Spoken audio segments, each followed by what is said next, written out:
Good morning, everybody.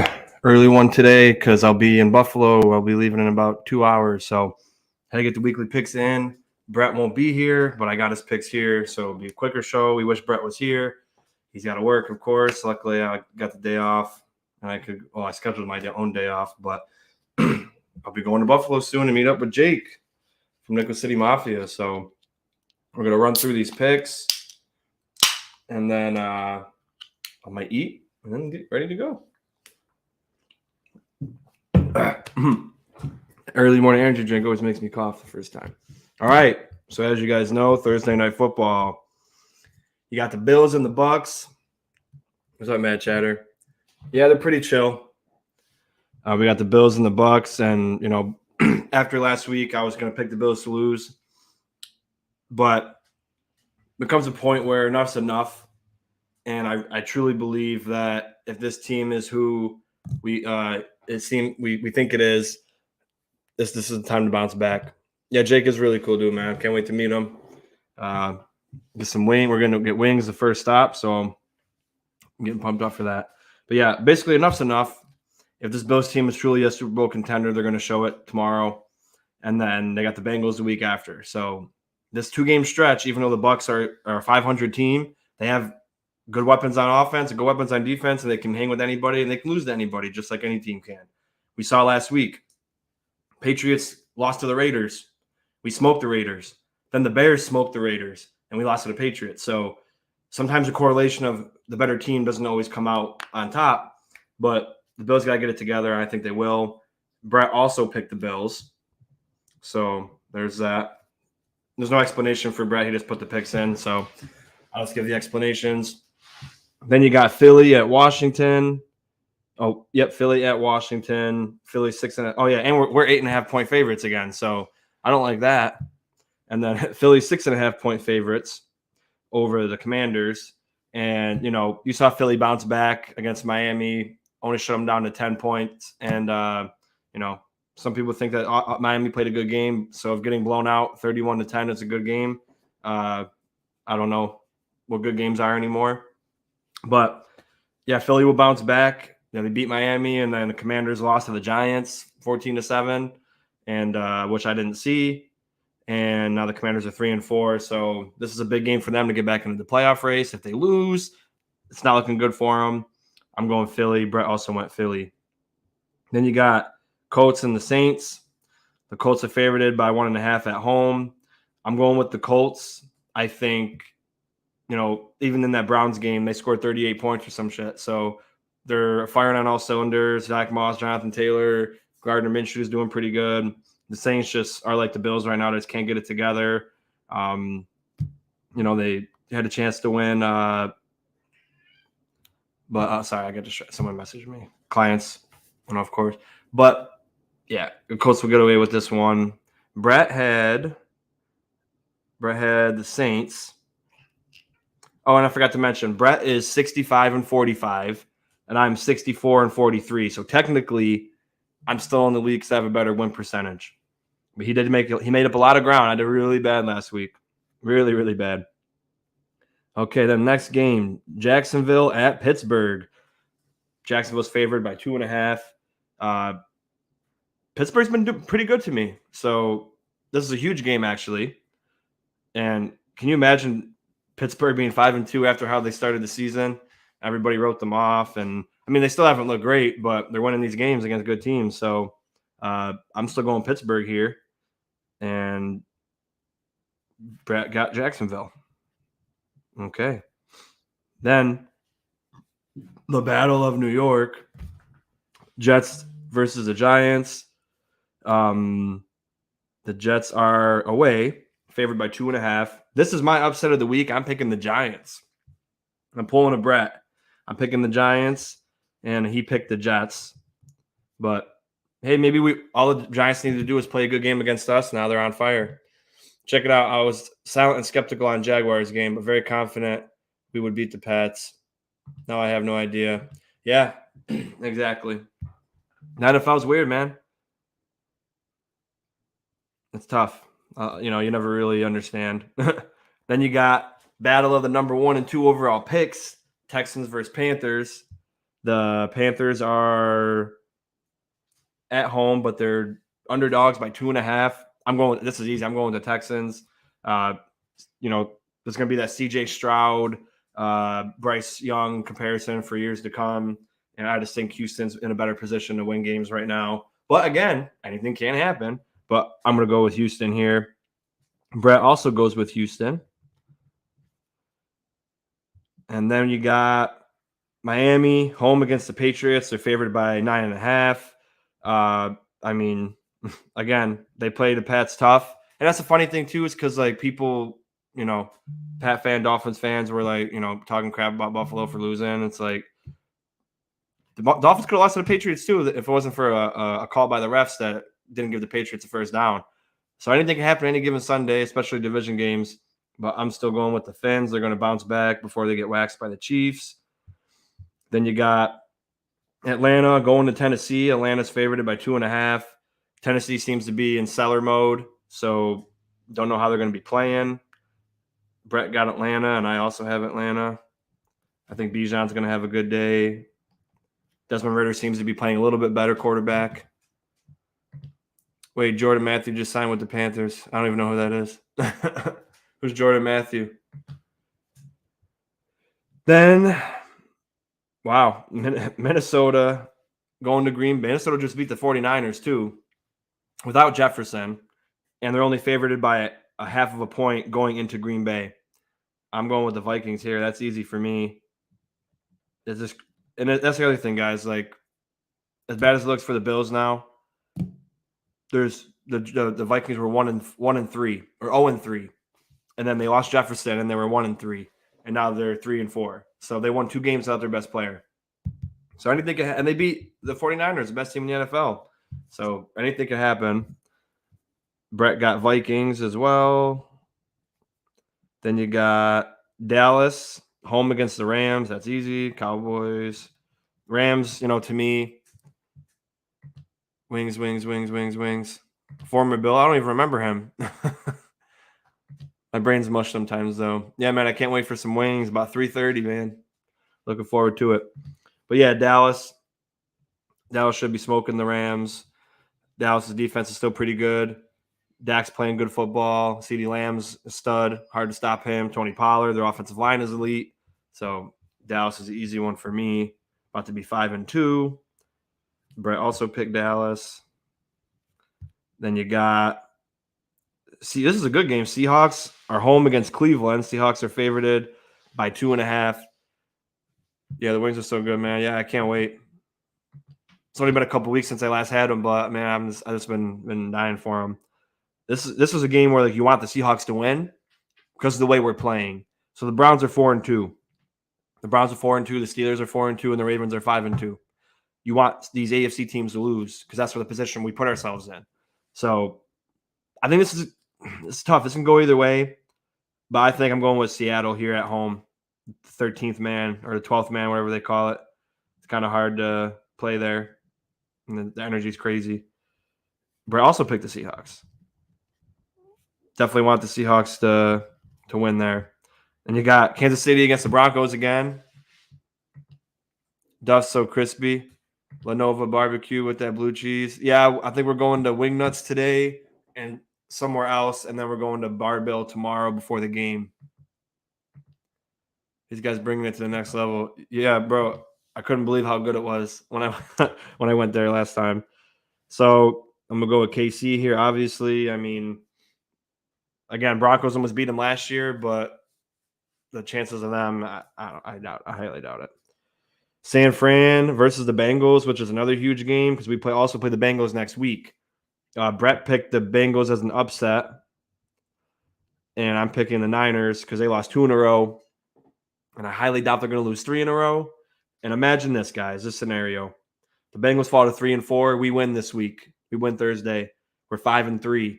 You go into Cincinnati 5-3. They're 3-4. Then you beat them. They're 3-5. You're 6-3. Now you definitely have at least 2.5 games up on them. If they do catch steam in the end, and then say we're both 11-6, then you already beat the tiebreaker with them, or whatever, because we can still go on a run. I mean, as hard as the schedule is, I know it doesn't seem realistic, but we can still go on a big run. And these kind of games matter, especially because we're playing like we are right now. But the Bengals are coming off a bye. They haven't played well except for against the Cardinals. They beat the Seahawks, but they scored 17 points. Yeah, I think San Fran's just gonna, and they're home too. San Fran's home. Gabriel Gate for a fancy dinner, then Allentown. Yeah, I think he mentioned Gabriel Gates for wings maybe tonight too. I'm worried about the Bengals game. Yeah, well, I'll be even more worried if we don't perform tomorrow. But I think we'll be fine, guys. Yeah, now I'm worried about every game because we're in that situation as we can't lose games now, which sucks because I didn't think we'd be in this position, but it might be a good position to be in. And I know I'm getting off track, but got Brett today, so it's kind of quick. Thinking about it, like now every game, like I always say, every week's a Super Bowl. Now, literally every week right now is like a fucking Super Bowl because you lose a game or two, then you're done. You could really, because in my opinion, 11-6 at this point in time, watching the rest of the AFC, we won't get into the playoffs. 12-5, yeah. I highly doubt anyone that's 12-5 will miss the playoffs unless there's like 5 teams that are 12-5. So 12-5 is safe. So say you lose to the Bengals, right? And you're 5-4. You got to go. We got 10 games left. You got to go 7-1 the rest of the season to guarantee a playoff spot. Now, I don't want to be in that position. So take care of business. I think Oliver should be back. I haven't seen anything. Yeah, I think if we're for 12-5, we're guaranteed, unless something crazy happens where there's a bunch of teams that are 12-5, which I don't see happening. Maybe win a division at 12-5. Got to see. Use it on that bottom 5 teams. Yeah. All right. Let's see what the next game is. Baltimore, of course. Baltimore, another team in the AFC against Arizona. Hey, Arizona did beat Dallas, so I guess anything's possible. And I really don't think Baltimore's played good this year, except for the game against the Lions. Like people are saying, like Lamar's MVP. It's like he's got 8 touchdowns and 3 picks. Like I don't think that's MVP. Like in my opinion, he's good. I love Lamar. I think he's a top 5 quarterback, but people just say stuff. I feel like sometimes. But yeah, Ravens are 5-2, and they're pushing to be number 1 in the AFC, which a lot of us probably saw coming. I'm obviously going Ravens here. I mean, that's not much to say, really. I didn't think Arizona would win a game, but they do play hard. Then you got Chargers home against the Bears. This is huge for the Chargers. They're 2-4. If they lose, then season could be over. I'm gonna go Chargers here. Brett also picked the Chargers. And then Monday Night Football, you got. Oh, there's no Sunday Night Football? Is there no Sunday Night Football this week? Or is that the Chargers and the Bears? It's not showing on here. Yeah, I think Chargers and Bears is Sunday Night Football. Let me know in the chat if I'm wrong. Then I'm going to go Lions here. I think Brett will pick the Lions. Yep. So, yeah. That wraps up the picks. I know it was quick, but I could talk for a couple more minutes because I got to get some stuff ready. 8-2 in the last 10 games is going to be really tough. Yep. That's what we got to do. The screwy Josh plays better against good teams. Got to. Bears, Chargers. Yeah, okay. Oh, man. I just hope everyone gets it together, man. It's like I've been saying, it's so crazy because Josh is like he's number 1 in total touchdowns, number 1 in passing touchdowns, tied with Tua and Mahomes. I think he's number 2 in completion percentage now. I think he's still 2 or 3 or 1 in QBR. Like, how are you that good stat wise, but we're not producing and we're not getting wins? That's what I just don't understand. I'm hoping everybody gets it together. We as a fan base we can put who we want to blame it on, but when it comes down to it, they gotta show up, they gotta perform.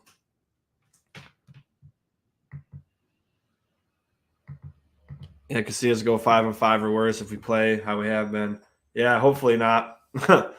but I guess it's all possible. But also, guys, I got someone who's joining Red, White, and Bills as a part of the team. His name is Tyler. He's planning on doing a show tonight at 8 o'clock. His podcast is called Paying the Bills. And I haven't got to get him on here to set him up on here yet. So it's planning for 8 o'clock. When I get to Buffalo, I'm going to call him and show him how to get on StreamYard and everything. But if you can, Nickel City Mafia is also going live tonight as well, I think at 9. So I don't know how long Tyler plans on going. But if you can, I please ask you to – it's his first time. So please go up there, support him, show him some love, throw him some questions. Let him know how we do it over here at Red, White, and Bills. Give him support and love, and he'll be on the team as long as he wants to be. Until he does plan on having his own podcast eventually.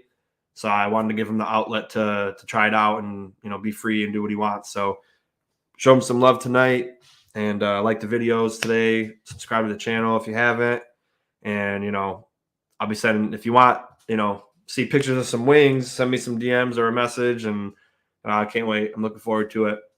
But, man, these Bills got to get on track, baby. And, two things can be true. Right now they're playing like not a playoff team, but they can turn it around just like that and be great. I know it doesn't seem as good because the schedule's harder. It's like you look at 2021 where we did the same thing. We were 7-6. Patriots were leading the division. We were like third place, I think, at the time. And then we won the rest of the games, won the division. But the schedule was easier. The Dolphins weren't as good. The Jets weren't as good. The Patriots weren't as good. Well, I guess the Patriots were good because they made the playoffs that year. But, anything could turn around. We could beat good teams. We've proven it many times, not just last year.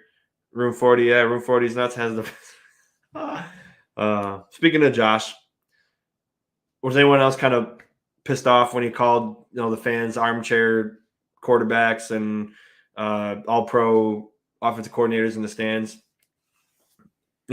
Obviously I love Josh still. And, I'll always love him and don't want anybody else as a quarterback. But, we pay money, just like the Giants had that issue with Evan Neal.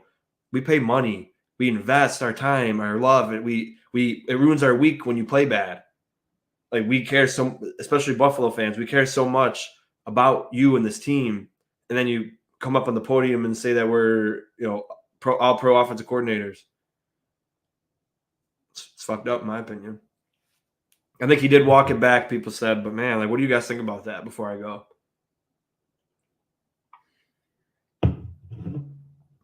Is Room 40 actually a real place, though? Or did he make it up? For me, it's just he never done nothing yeah. Yeah, I was surprised at that. Yeah, exactly. Let the fans bitch and complain. That's what we can do. It's just he did it in a presser. It was before this game that we lost. It was before the Patriots game. And, I get it. He's frustrated. Our fan base is messaging beat reporters on their YouTube channels and telling them, ask Josh and McDermott about Dorsey, if they need a new offensive coordinator. I get why they'd be pissed off, but don't come at the fans, especially Bills fans. We've been loyal as hell for the worst parts of our life, of the team's life, and now we're finally good, and you're giving us shitty football, and you expect us not to be upset. I don't agree with that. I get you're a human, but we're humans too. So let us react how we want to react. We're not saying we don't want you to play football no more. We want to trade you. We're just saying this team isn't playing good football, and that's the truth. But yeah, it's one of his. I don't remember which press conference it was. Yeah. Worry about completing passes. Exactly. I agree. But hopefully, don't have to worry about that no more, and he can play good football. But all right, guys, thank you for tuning in. Remember 8 o'clock for Tyler on Paying the Bills, and it should be an awesome show. He's got an Instagram. He's always going off on Instagram doing awesome stuff. So he's definitely gonna be bringing some good content. The old Josh would be like, "Sorry for my play. We'll get better soon." Yeah. Exactly. Hopefully, Thank you. I appreciate it. I hope I have fun. It will be a lot of fun, especially if we win. So looking forward to it. But all right, guys, I'm gonna go eat some food. Take care. Have a great one. Go Bills, and let's get a win. Remember, 8 o'clock tonight, Red, White, and Bills. Please support Tyler. The thumbnail is going to show me, but he didn't have a logo or anything yet, and I couldn't get a thumbnail out. So it's just going to show me, but it's still Tyler. And go support him, like the video, throw some questions at him, respond to him. He's going to do a great job. So love you guys. Take care. Go Bills. See you next time. So see you tonight and probably tomorrow on Nickel City Mafia.